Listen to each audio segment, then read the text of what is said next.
పుట్టి వెంట్రుక వేడుక చాలా బాగా జరిగిందనమాట. మా అత్తయ్య మనవరాలిది.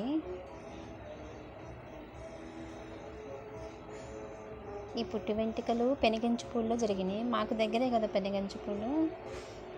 సో దగ్గరే కాబట్టి అది కాకుండా మా సొంత అత్తయ్య మనవరాలిది కాబట్టి మేమందరం కలిసి వెళ్ళాం.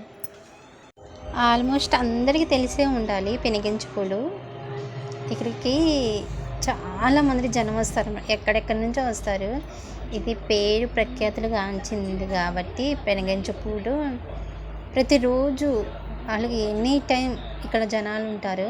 ప్లస్ ఇది ఫంక్షన్ హాలు ఎప్పుడు నిండిపోయే ఉండిద్ది. ముఖ్యంగా శుక్రవారం, శనివారం, ఆదివారం ఫుల్ రష్ అన్నమాట. నేనైతే కడుపు నిండా తిన్నాను. ఇది మొత్తం మామిడి తోట. ఇది సీజన్ కదా, ఒక్కొక్క చెట్టుకి కనీసం ఎన్ని కాయలు కనీసం ఒక్కొక్క చెట్టుకి 500 కాయలు దాకా ఉంటాయి. అంత ఫుల్గా ఉన్నాయి. మొత్తం మామిడికాయ చెట్లే. అసలు సందు లేకుండా కాయలు ఉన్నాయి. నాకైతే కోసుకుని తినబుద్దయింది. కానీ అక్కడక్కడ వాచ్మెన్లు ఉన్నారు కదా, వాళ్ళు చూస్తారేమని కోసుకోలేదు. అప్పటికే మా అత్తయ్య మొత్తం మొదలుపెట్టింది. మేము వచ్చేసరికి ఆల్రెడీ 1 దాటింది. మొత్తం కట్ చేసేసారు. కూర కూడా ఒకేళ్ళు వండేస్తారు. మార్నింగ్ టిఫిన్ ఆల్రెడీ పెట్టేశారు, ఉప్మా చేశారు, తినేసారు. కానీ మేము మధ్యాహ్నం అన్నం తినే టైంకి వచ్చినాం కదా, సో తినలేదు. మా అత్తయ్య మనవరాలేం పక్కన ఆడుకుంటుంది.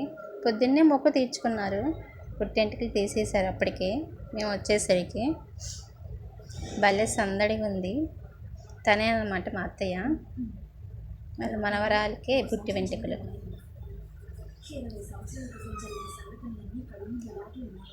మనవరాలతో పాటు తను కూడా తీసుకుంది వెంట్రుకలు. అంటే మొక్కు తీర్చుకుంది. తనే కదా మొక్కుండి, అందుకోసం తనే మొక్కు తీర్చుకుంది.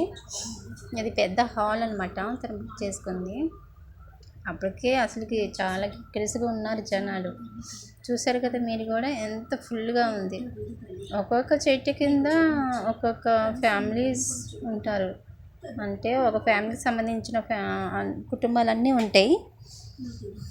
అది పెద్ద గార్డెన్ అన్నమాట పెనుగంచిపూడిలో. ఆల్మోస్ట్ మీ అందరికీ తెలిసే ఉండాలి. జీడిపప్పులు బాగా వేశారు కూరలో, మటన్లో.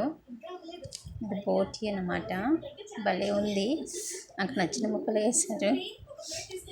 So super.